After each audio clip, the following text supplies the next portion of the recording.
Vamos a dar lugar que todos lleguen. Vamos en esta mañana a estudiar un poco la palabra de Dios. Tenemos relativamente poco tiempo, pero necesitaba ser obediente al impulso del Espíritu en esta mañana. Dice la palabra del Señor, Hechos capítulo 2, versículos 8 al 11. 8 al 11. Lucas, perdón, estoy en Hechos. Estaba pensando en Lucas, el escritor de Hechos. Amén, sí.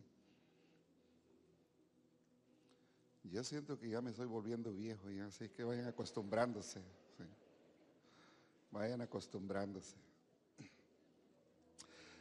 Dice la palabra del Señor en el Evangelio de San Lucas, capítulo 2, versículo 8. Habían pastores en la misma región que velaban y guardaban las vigilias de la noche sobre su rebaño.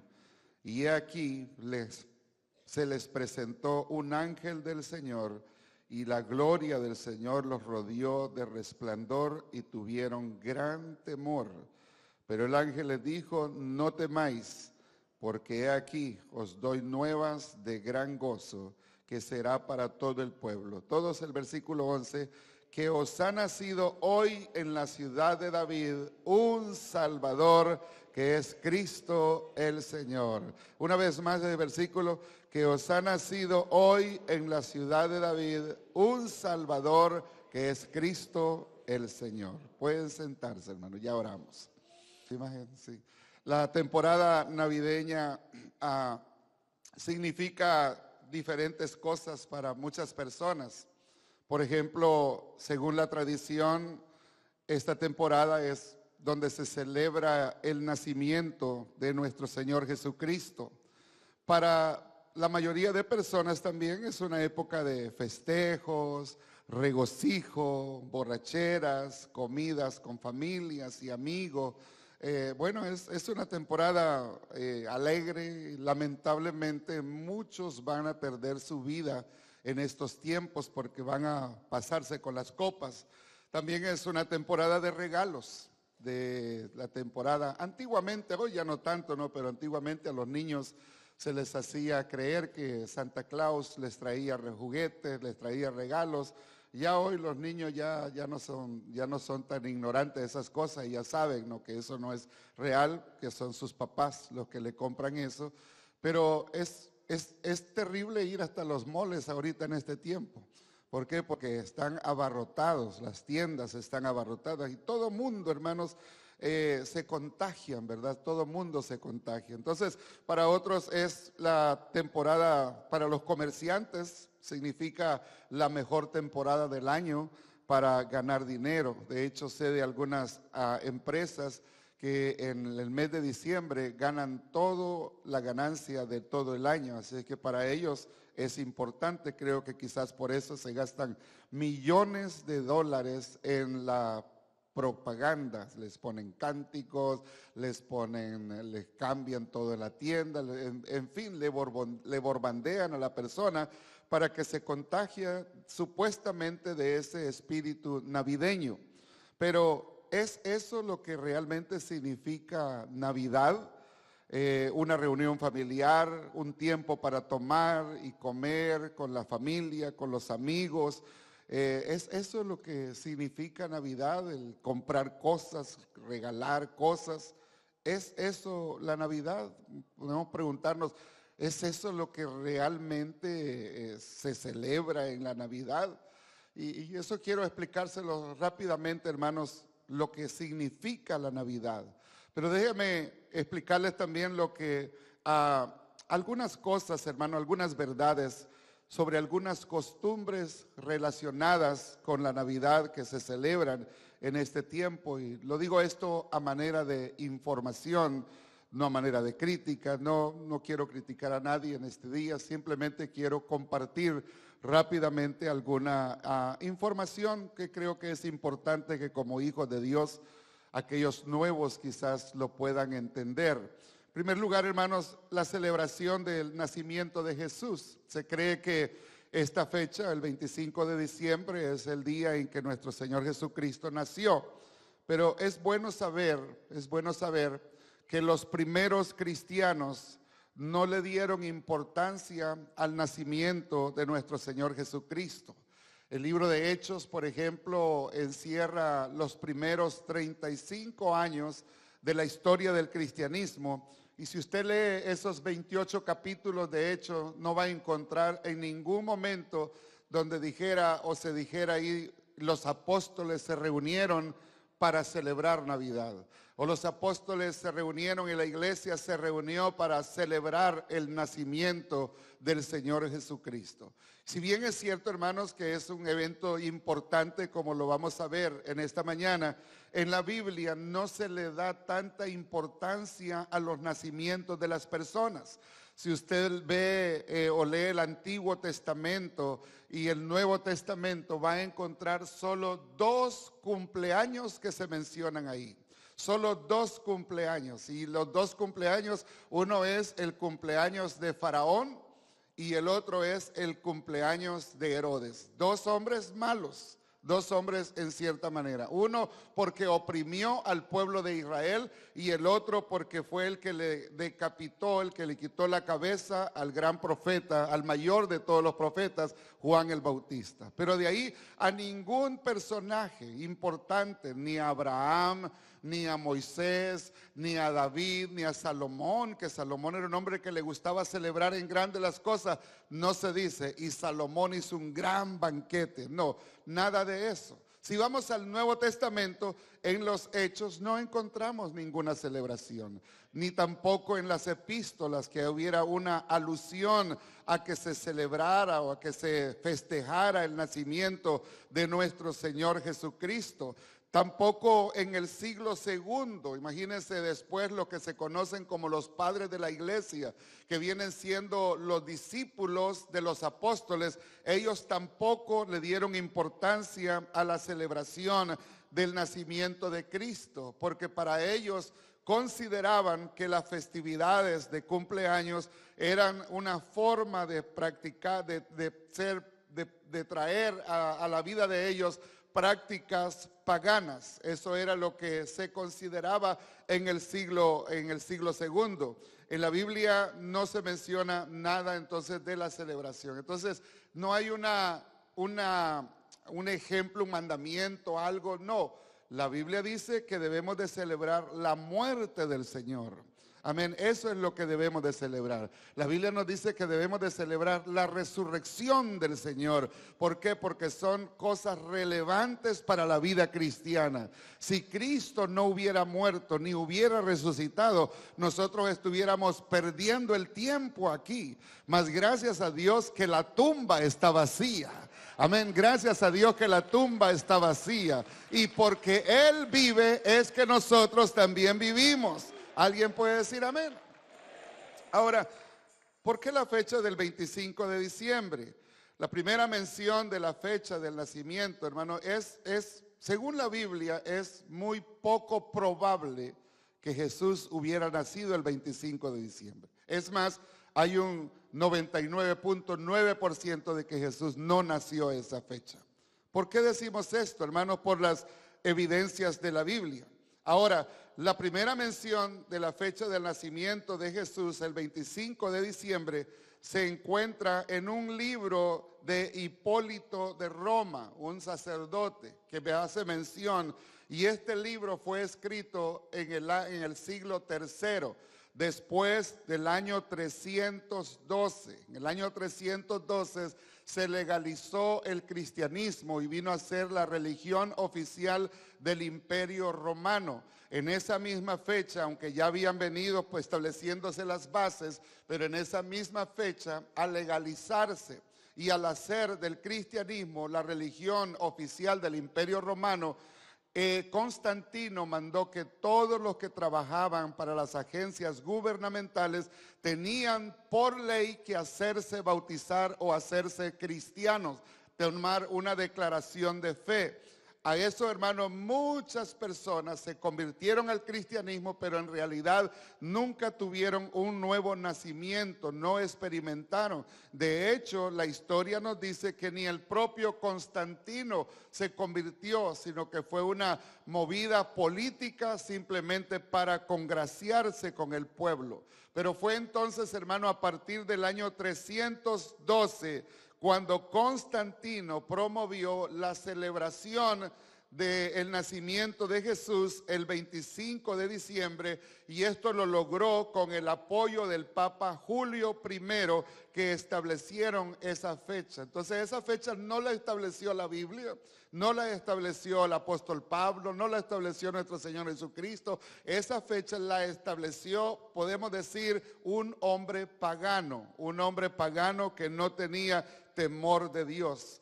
Al parecer, los líderes de la iglesia eligieron esta fecha porque era una de las celebraciones más importantes del Imperio Romano. Era la fiesta del nacimiento del Sol Invicto, una de las deidades que se celebraba o se adoraba o se le prestaba tributo en el Imperio Romano. Entonces lo que hicieron, y fue una de las prácticas de la iglesia popular, que ha hecho es que tomaron las fiestas paganas y las bautizaron con nombre cristiano. Es como tomaron las deidades paganas y les pusieron nombre cristiano. Por ejemplo, a la Astarte, a la Semiramis, le pusieron el nombre de la Virgen María. Esa mujer que aparece, o esa imagen, o ese ídolo que aparece con el niño en brazos. Todo eso viene desde la época antigua, que no tengo el tiempo para hablar de ahora, pero viene desde la época de Nimrod, el primer tirano, el primer hombre malo que existió y que quiso suprimir a los pueblos. Desde aquella época, ya en Babilonia, vienen todas esas prácticas. Entonces, hermanos, realmente les decía yo que hay un 99.9% de que Jesús no nació en esa fecha del 25 de diciembre. ¿Por qué? Por dos razones importantes. En primero hay un censo. Lucas 2:1 menciona de un censo que se hizo en esa época. Dice, aconteció en aquellos días que se promulgó un edicto de parte de Augusto César que todo el mundo fuese empadronado. Esto es un censo donde todas las personas, por ejemplo, vamos a suponer, toda América es el Imperio Romano. Entonces, ¿dónde nació el pastor Chicas? Nació allá en el Pulgarcito de América. ¿Dónde nació usted? Quizás nació allá en la ciudad del DF. Entonces, cuando venía una orden, un decreto del César, todos tenían que ir, pero digamos, el pastor Chica está viviendo en Houston ahora, pero hay una orden que tiene que ser empadronado, tiene que ser censado. ¿Dónde va a ser censado? Tiene que ir al Pulgarcito de América, tiene que ir a El Salvador. Aquel hermano que nació en el DF y vive acá en Houston o vive en Chicago, tiene que moverse de Chicago e ir hasta el DF para ser censado, para ser empadronado. Entonces, César Augusto nunca hubiera buscado una temporada de invierno donde hay muchas partes en Europa que nieva en cantidades fuertes para hacer un censo. Lo más probable es que él hizo ese censo en el mes de septiembre de ese año. Entonces, aproximadamente poniéndolo en el calendario moderno, el calendario gregoriano. La otra razón es porque en Lucas, en el versículo que leímos, en el versículo 8, dice que habían pastores en la misma región que velaban y guardaban las vigilias de la noche sobre su rebaño. Habla acá de pastores que están en el campo, habla pastores que están en la intemperie. Ahora, en Israel los meses de lluvia son octubre, noviembre, diciembre, enero y febrero y parte de marzo. Esa es la temporada de lluvia. La tradición dice que los pastores acostumbraban a finales de octubre meter a sus rebaños en cuevas donde ellos los alimentaban por el frío, por la nieve y por la lluvia. Entonces ellos metían para resguardar a sus rebaños y eran unas cuevas, hermanos. Aquí hay muchos hermanos que han ido y nos hemos metido en esas cuevas. Son cuevas que son bien apropiadas, tienen una entrada por donde puede entrar el rebaño, tienen unas secciones donde se puede acomodar el pasto, tiene otra sección donde están las ovejas. Entonces son cuevas que muy apropiadas para resguardar los rebaños. Entonces eso es otra evidencia de que no es probable. Probablemente, de acuerdo a algunos eruditos, la fecha más probable en la cual el Señor Jesús nació fue en el mes de septiembre o quizás octubre, pero no en diciembre. Entonces en diciembre, ¿qué era lo que se celebraba? Una fiesta al sol. Y así, hermano, habían muchas culturas. Los griegos, los persas, los hindúes tenían esa misma fecha del 25 para hacer unas celebraciones paganas. Entonces, en el tercer siglo se introduce esa práctica y se le pone que es la Navidad o el nacimiento de nuestro Señor Jesucristo, lo cual creo que si nosotros entendemos claramente, entonces estamos celebrando una fecha. En primer lugar, la Biblia no nos ordena celebrar el nacimiento de Jesús. En segundo lugar, y no es que no le demos importancia, no quiere decir ustedes no tienen importancia. Claro, el nacimiento de Jesús es importante. Ahora, pero tampoco no vamos a celebrarlo en una fecha cuando sabemos que eran prácticas paganas antiguas antes del cristianismo y que se culturizaron o se metieron y hicieron parte del folclore, de la cultura de los pueblos, y se les ha hecho creer que fue el 25. Entonces el 25 de diciembre no nació el Señor Jesús. Los regalos, los banquetes, las fiestas, todo eso, hermano, según la enciclopedia americana, dice que estas fiestas o estos regalos, el dar regalos, están relacionados con los Saturnales, unas fiestas romanas que se celebraban a mediados de diciembre, precisamente entre los días 17 al 24 de diciembre. Eso sentaron en muchos aspectos el modelo para la fiesta navideña. Eso de que dar regalos y todo eso, eso viene también de esas fiestas paganas llamadas las Saturnales. Las luces navideñas, de acuerdo con la enciclopedia de religión, las familias europeas decoraban sus hogares con luces y hojas perennes de todo tipo para celebrar el solsticio de invierno y para protegerse de los malos espíritus. Lo que quiere decir que las luces navideñas, el ponerle lucecitas ahí, todo eso a las casas,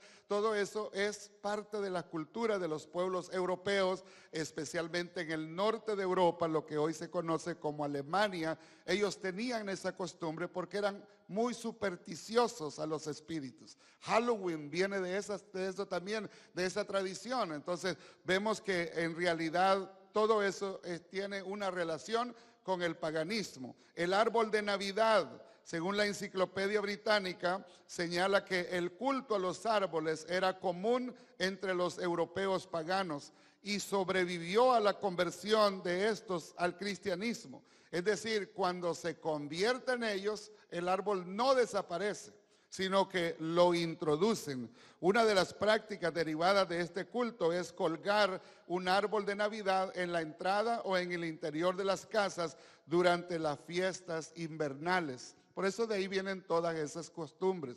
Ahora, el Señor no, en la Biblia no dice que el Señor nació debajo de un árbol. ¿Por qué poner el nacimiento del niño Dios? ¿Por qué poner el nacimiento ahí debajo de un árbol? ¿Por qué? ¿De dónde vienen todos esos adornos que ponen? Hermano, todo eso viene del paganismo. Esa es la realidad de esas prácticas que se hacen hoy en estos tiempos, hermano. Incluso el poner eso, por eso les pedí que quitaran esa imagen de ahí, ¿no? Porque todo eso, cuando nosotros lo promovemos, imagínense si ustedes vinieran el otro domingo y vieran un árbol ahí, me regalaban un árbol para la iglesia este año. Entonces y dije, hay poder en Jesús. Me daban ganas de agarrarlo, pero se iban a enojar ustedes. No. Gloria a Dios. No, nada de eso. Le digo al hermano David, para eso vamos a ponerle lucecitas a la zona verde ahí, ¿verdad? No, pero entonces todas esas son prácticas, hermanos, que no vamos a condenar a aquellos que lo hacen, hermanos, pero en realidad como hijos de Dios no deberíamos de participar de esas cosas, porque es participar de cosas paganas que se celebraban. Y usted puede, mire, métase a Google y va a encontrar ahí, va a encontrar buenos artículos. La revista National Geographic en español tiene un estudio muy amplio también sobre los orígenes de la Navidad. Entonces usted puede ver mucha información. Son cosas, lo que yo le estoy diciendo no es nada nuevo, ya muchos de ustedes lo saben. Ahora, el tema es la importancia o el significado de la Navidad. ¿Qué es lo que significa la Navidad? Porque la palabra Navidad es una palabra que viene del latín nativitas, y esa palabra significa nacimiento. Entonces, la Navidad tiene que ver con el nacimiento trascendental de nuestro Señor Jesucristo. Tiene que ver con el acto soberano y divino mediante el cual el Dios eterno, el gran yo soy, el todopoderoso, tomó un velo de carne y se introdujo a este mundo. ¿Para qué? Para convertirse en nuestro Salvador, nuestro Redentor, nuestro Libertador. Hermano, en ese que vino a rescatarnos cuando estábamos nosotros perdidos en delitos y pecados. A eso tiene que ver, hermano, el nacimiento. Y este es un evento que fue profetizado 700 años antes de Cristo por el profeta Isaías en el capítulo 7, versículo 14. El profeta dice: por tanto el Señor mismo os dará señal. He aquí, la Virgen concebirá y dará a luz un hijo y llamará su nombre, ¿cómo? Emmanuel. Mateo 1:23 nos dice que esa palabra Emmanuel significa Dios con nosotros. O como se traduce en algunas versiones más amplificadas, Dios habitando en medio de nosotros. Porque Jesús es Dios manifestado en carne, ¿verdad? Amén. ¿Alguien lo cree todavía aquí en esta iglesia? Jesús es Dios manifestado en carne. Por eso es que los discípulos se quedaban sorprendidos cuando en medio de una tempestad que la barca parecía hundirse y él estaba dormido tranquilito ahí abajito en la popa del barco, y lo despiertan y el Señor sale de la popa, se para al frente y le dice a los vientos: calla, enmudece, y se hizo grande bonanza. Y los discípulos dijeron: ¿qué hombre es este que aún los vientos y la mar le obedecen? ¿Qué hombre es este? ¿Qué hombre? ¿Quién es este que los vientos y la mar le obedecen? En ese momento los ojos de ellos estaban velados, todavía no les había resplandecido el Espíritu Santo, hermanos, pero Él era el mismo creador de los cielos y de la tierra, el que le creó el mar y le puso límites, el que manda los vientos y se enmudecen. Hermano, ese es el Señor Salvador nuestro. Alguien puede dar un aplauso al Señor en este momento. Unos par de capítulos adelante, en Isaías 9:6, el profeta da una gran profecía de ese niño que iba a nacer. Dice el profeta por inspiración del Espíritu Santo: porque un niño nos es nacido, hijo nos es dado. Un niño nació y se nos fue dado en sacrificio. Y dice el profeta: y el principado sobre su hombro, y se llamará su nombre. Ya ustedes saben que todavía el profeta Isaías no podía pronunciar el nombre. Él quiso darlo, pero no podía. Entonces, ¿qué fue lo que dijo él? Y se llamará su nombre.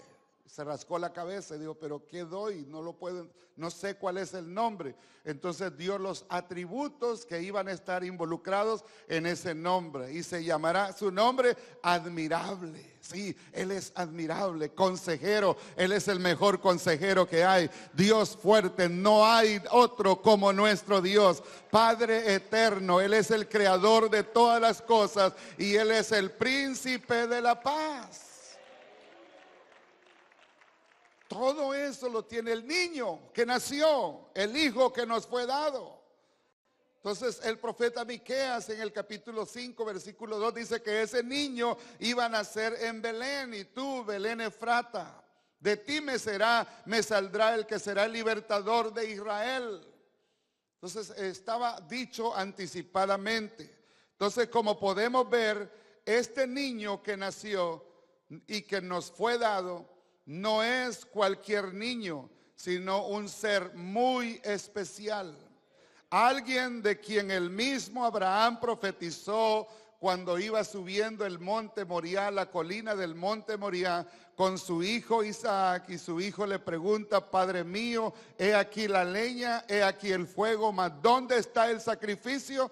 Y Abraham abrió su boca en profecía y dijo: Dios se proveerá de sacrificio, Dios se hará el sacrificio, o como dice la Nueva Versión Internacional, el cordero, hijo mío, lo proveerá Dios. Yo no lo voy a proveer, porque nosotros no podemos proveer nada para nuestra salvación. Fue Dios el que proveyó la salvación de cada uno de nosotros. La nueva traducción en lenguaje actual dice: ya Dios se encargará de darnos el cordero, hijo mío. Y eso fue real, porque cuando el juicio estaba para caer en Isaac, y Abraham levanta el cuchillo de pedernal para degollar su vena yugular en la parte de acá, del lado izquierdo, entonces escuchó una voz del cielo que le dijo: Abraham, no hagas daño al muchacho, ahora comprendo que tú eres un verdadero adorador, porque no me has negado ni a tu propio hijo.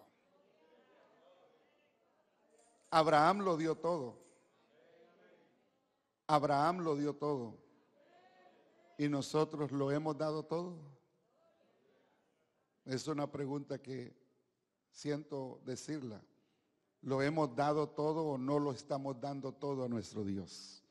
Entonces, hermanos, eso es lo que la palabra de Dios nos dice, que el niño no sería cualquier hijo, sino Dios mismo, vistiéndose de un cuerpo humano. ¿Para qué? Para venir a buscar y a salvar lo que estaba perdido. A través del profeta Ezequiel, Dios declaró diciendo en Ezequiel 22:30, dice estas palabras muy poderosas: y busqué entre ellos hombre que hiciese vallado y que se pusiese en la brecha delante de mí a favor de la tierra para que yo no la destruyese, y no lo hallé. Dice que Dios se puso entre el cielo y la tierra a buscar a qué hombre. ¿Habrá alguien aquí que pueda redimir este hombre caído, que está bajo maldición y está bajo sentencia de juicio? ¿Habrá alguien? Y buscó en el cielo y buscó en la tierra, y no hubo un solo ser. Ni un solo ser. En todos los grandes hombres, Enoc, Noé, Adán, nadie, Abraham, David, nadie de esos grandes hombres, Moisés, nadie podía rescatar al hombre de ese estado de maldición en la que se encontraba. Es decir, Dios estaba buscando el hombre perfecto que pudiera redimir o salvar al hombre de la maldición y del pecado, pero no lo halló. Entonces Él dijo: yo mismo voy a ir y buscar lo que estaba perdido. Yo mismo, no voy a enviar un ángel, no voy a enviar a un hijo, porque hermano, eso de la doctrina de la Trinidad o de la Santísima Trinidad, de que hay tres, un anciano, un niño y una paloma, la Biblia no nos presenta eso. La Biblia nos presenta un trono y uno sentado en ese trono. Y ese que está sentado en el trono aparece en algunas ocasiones como un cordero inmolado. ¿Por qué? Porque Él es Dios y Él es hombre. Él es el sacerdote y Él es el sacrificio. ¿Me explico, hermanos? Gloria a Dios. Entonces, la mayoría de los judíos, ellos esperan y esperaban en aquel entonces un Mesías libertador, pero un Mesías que iba a venir con poder y autoridad. Pero Dios les entró por la puerta de atrás, porque no vino como un gran caudillo, como un rey, no. Él va a venir muy pronto, coronado Rey de Reyes y Señor de Señores. Él viene marchando en un caballo blanco, con una listón, así como se ponen los presidentes, ¿no? Con un listón acá que dice el verbo de Dios.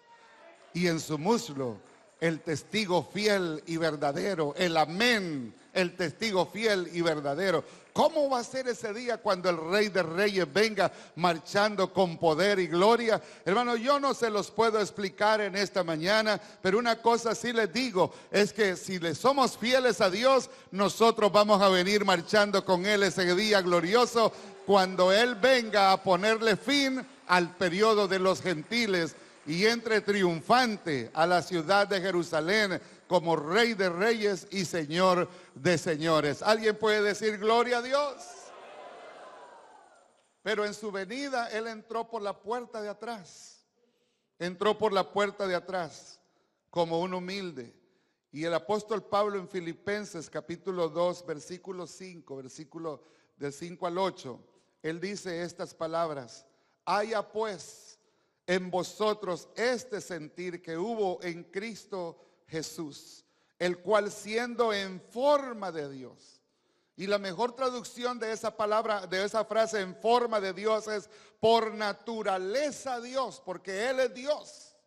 Él nunca ha dejado de ser Dios, ni cuando estuvo esos 33 años aquí en la tierra. El cual siendo en forma de Dios o por naturaleza Dios, no estimó el ser igual a Dios como cosa a que aferrarse, sino que se despojó a sí mismo, es decir, rebajándose voluntariamente. Nadie lo obligó, Él lo hizo por amor, por pura gracia, por pura bondad. Dice, se rebajó, se despojó a sí mismo, tomando forma de siervo, hecho semejante a los hombres, y estando en la condición de hombre, se humilló a sí mismo, haciéndose obediente hasta la muerte y muerte de cruz. ¿Y qué hizo en su muerte? Dice el apóstol Pablo que quitó el acta de los decretos que nos era contraria a nuestra salvación, y despojó a los principados y potestades, y tomó, es decir, les quitó el poder al diablo, le quitó el poder a todos los demonios, a los principados y potestades, y tomó aquella acta de decretos que nos era contrario, que nos impedía acercarnos a Dios, y la clavó en la cruz del madero, hermano, triunfando sobre ellos, triunfando sobre ellos, triunfando sobre ellos, aún triunfando sobre la misma muerte. De tal manera de que ahora, gracias a ese Salvador que vino a este mundo, hermano, ahora usted y yo tenemos acceso a la presencia misma de Dios. Ya no necesitamos de un sacerdote, ya no necesitamos de un mediador, ya no necesitamos de entrar a un confesorio, decir me acuso por mi culpa, por mi grandísima culpa. Nada de eso, hermano. Ahora usted y yo podemos ir directamente hasta la presencia misma de Dios, hermano, y Dios siempre nos espera con sus brazos abiertos. Denle ese aplauso fuerte al Señor si usted lo siente, dárselo.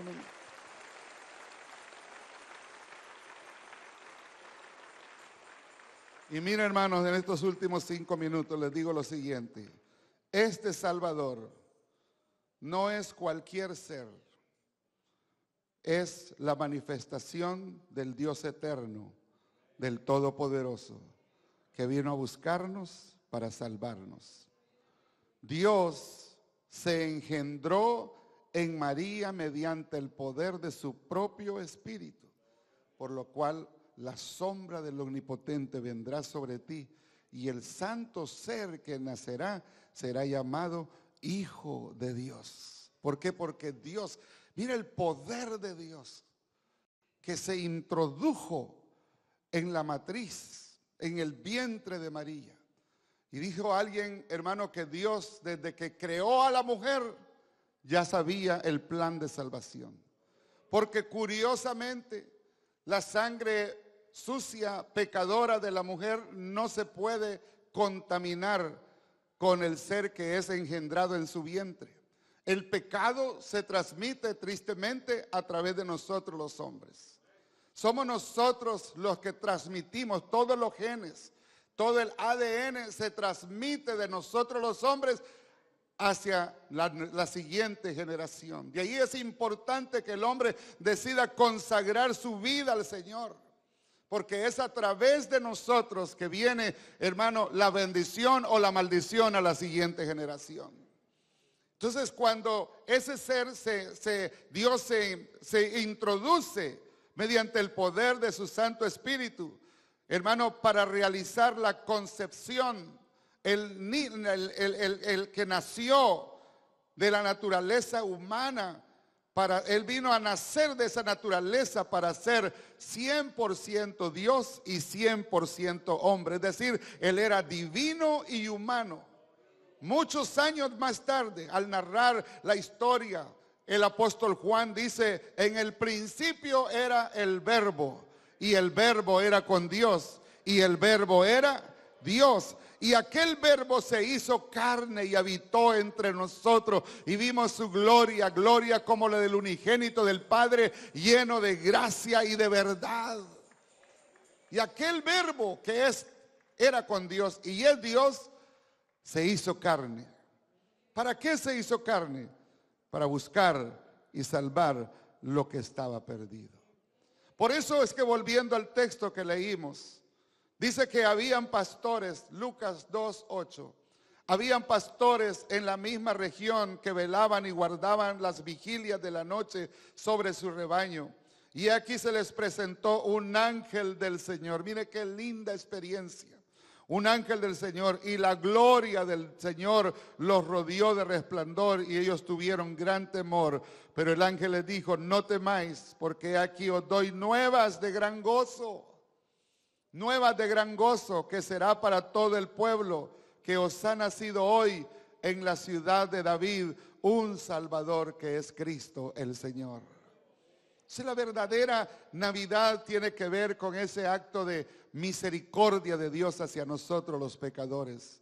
Cuando Él se rebajó, el que es rico se hizo pobre, para que por su pobreza nosotros fuéramos enriquecidos.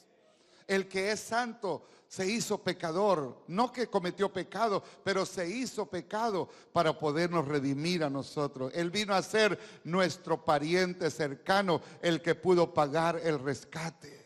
Entonces, si vamos a decir algo del nacimiento del Señor, hermano, no tiene que ver con celebraciones paganas, no, tiene que ver con que Cristo nazca en nuestros corazones. Y nosotros no necesitamos un día específico. Todos los días celebramos, hermano, el nacimiento de Cristo en nuestros corazones. Gloria a Dios.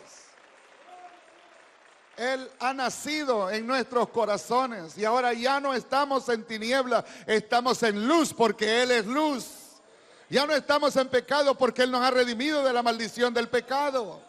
Ya no vamos para el infierno, sino que vamos para el cielo, porque la sangre de Cristo ha deshecho todo lo vil que hay en nuestro ser. Gloria a Dios. ¿Alguien puede decir gloria a Dios? Y lo más importante que es, hermanos, y debería de ser, cada vez que se hable del nacimiento de Cristo, sea en enero, sea en febrero, sea en marzo, hermano, se tiene que hablar mostrando realmente el propósito por el cual ese Dios de amor vino a morir por nosotros, los pecadores. Y Él quiere ser su Salvador, quiere ser su Dios. ¿Para cuántos Él es su Salvador? Amén. ¿Cuántos le reconocemos como nuestro Salvador? ¿Verdad? Él ha sido muy bueno con nosotros. Hermano, así como a aquellos pastores se les apareció un ángel, a nosotros se nos apareció un ángel también. Quizás allí en el trabajo, quizás allí en el lonche, quizás ahí alguien le tocó la puerta, un ángel que Dios envió. ¿Para qué? Para que nos resplandeciera la luz del evangelio en nuestros corazones. Y esta mañana yo siento que el Señor quiere nacer en la vida de alguien. Quiere que usted lo reconozca como su Salvador, porque eso es lo más importante de la manifestación del Señor. Él vino para ser nuestro Salvador, y es un Salvador muy bueno, hermanos. Yo no me canso de darle las gracias al Señor por su amor, por su misericordia. Póngase en pies, por favor, en esta mañana. Yo quisiera hacer un llamado brevemente, porque no nos gusta pasarnos del tiempo, pero habrá una persona que quisiera decir: yo quiero reconocer a Jesús como mi Salvador en esta mañana. Qué bonito fuera de que usted hoy en este día hiciera la decisión de entrar a ese nuevo año que nos está esperando ya a la vuelta de la esquina con una nueva visión, con una nueva esperanza, con Jesús a su lado como su Salvador. ¿Le gustaría a alguien aquí en esta mañana recibirlo a Él como su Salvador? Recibir al Señor Jesús y decirle: Señor, abro mi corazón, te entrego mi vida. Usted vino un día a entregar su vida por mí en la cruz del Calvario. Hoy yo quiero entregar mi vida a usted. Habrá una persona, tan siquiera una persona. Yo sé que esta es una escuela dominical, pero yo no quiero pasar la oportunidad, porque quizás hay alguien aquí que necesitaba o necesita hacer esta decisión. Y yo quisiera hacer una oración especial por usted. ¿Le gustaría pasar aquí al frente mientras los hermanos músicos se preparan con un canto breve antes de ser despedido? Todavía sigo insistiendo. Habrá una persona.